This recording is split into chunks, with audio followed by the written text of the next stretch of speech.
ये मैं तुलसी विवाह के लिए रंगोली डाल रही हूँ। इसको चौक भी बोलते हैं, चौक डालना भी बोलते हैं। तो आप जिस डिज़ाइन में डालना चाहें आप डाल सकती हैं।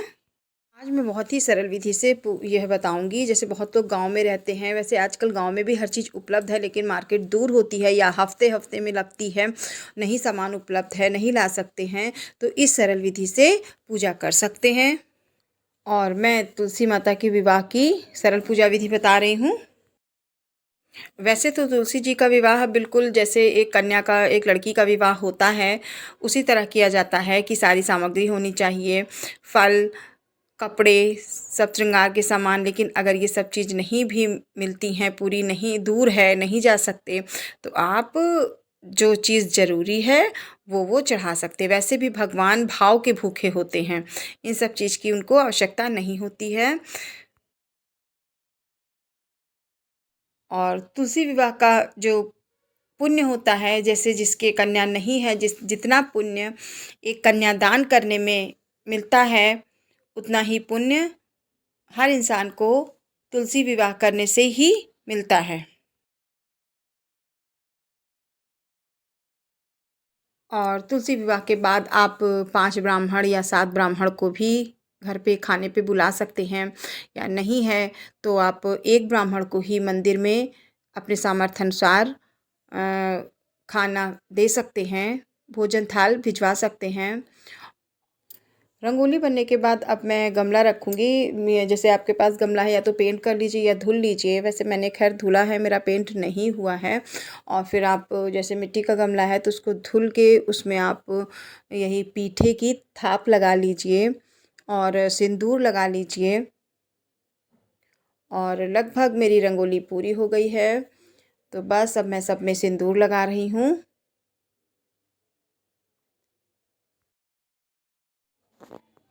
और अब मैंने यही इस गमले के पास सिंदूरदानी और गौर रखी है, क्योंकि इनकी भी पूजा होनी है। और ये मैंने तुलसी का गमला रखा है और इसमें मैंने शालिग्राम जी को रखा है।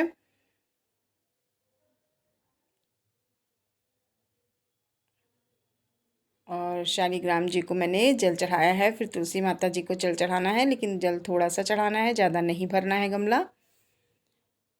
और अब मैंने तुलसी की पत्ती चढ़ाई है, शालिग्राम जी पर फल चढ़ाया है, और ये माता जी पर मैंने लहंगा पहना दिया है। अब मैं चुनरी चढ़ा रही हूँ। और इसके बाद मैं श्रृंगार का सामान चढ़ाऊँगी। और ये देखिए माता जी कितनी अच्छी लग रही हैं, बस अभी लहंगा और चुनरी से ही। और ये मैं शालिग्राम जी पर ये वस्त्र चढ़ा रही हूँ।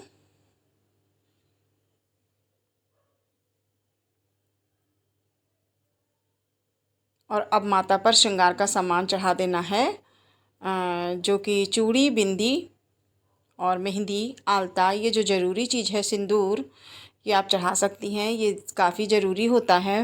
वैसे श्रृंगार में तो 16 श्रृंगार चढ़ते हैं, आप चढ़ाना चाहें तो वो भी चढ़ा सकती हैं, लेकिन मैंने एक सरल विधि बताई है। और फिर आप इन पेड़ों की डालियों में कुछ चूड़ियाँ पहना दें और कुछ माता जी पर चढ़ी रहने दें। और फिर पेड़ों की डालियों से जब पूजा हो जाए तो प्रसाद के रूप में अपने हाथों में डाल लीजिएगा ये चूड़ियाँ। और इसमें माता जी की पत्तियों में सिंदूर लगाना है, और माता जी की डाली पर सिंदूर लगाना है, क्योंकि आज इनका विवाह है। और अब हम जयमाल इसमें डालेंगे। पहले तुलसा माता जी को 7 बार छुआ के शालिग्राम जी पर चढ़ाना है ये माला। ये देखिए माला चढ़ गई है।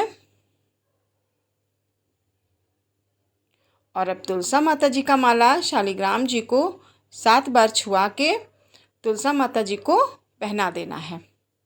और इसके बाद हम सिंदूर लगाएंगे माता जी की पत्तियों में। और पूरे साल खैर सिंदूर नहीं लगाया जाता है, आज के दिन ही इनको सिंदूर लगाया जाता है। और अब मैं फूल चढ़ा रही हूँ, और ये माला मैंने पहना दिया है माता जी का। और अब मैं बिछिया चढ़ा रही हूँ, और ये मैंने प्रसाद बनाया था, ये माता को भोग लगाऊंगी। और अब सभी पत्तियों में हमें सिंदूर लगा देना है।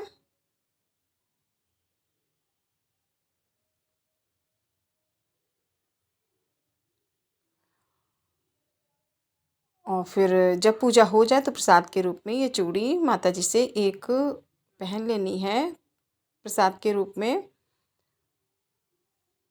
और अब हम बिंदी लगा देंगे इन्हीं पत्तियों में। और अब धूप आरती कर देनी है।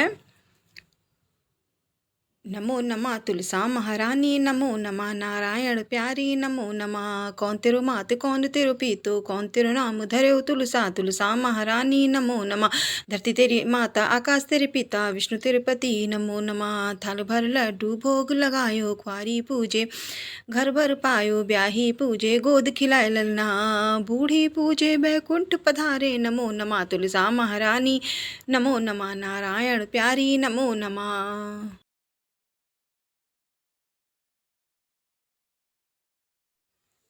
और बस अब हम माता जी से आशीर्वाद ले लेंगे और माता जी की परिक्रमा भी कर लेनी है।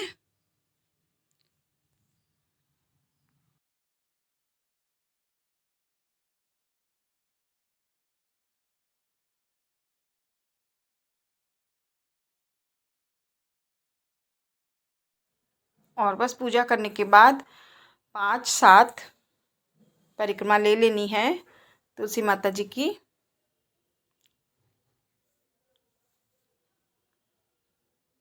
मैंने इसमें एक दिखाई है लेकिन मैंने ली थी तो काफ़ी लंबा हो जाएगा, इस वजह से मैंने नहीं दिखाया है। 5 या 7 लेनी है परिक्रमा तुलसी माता की।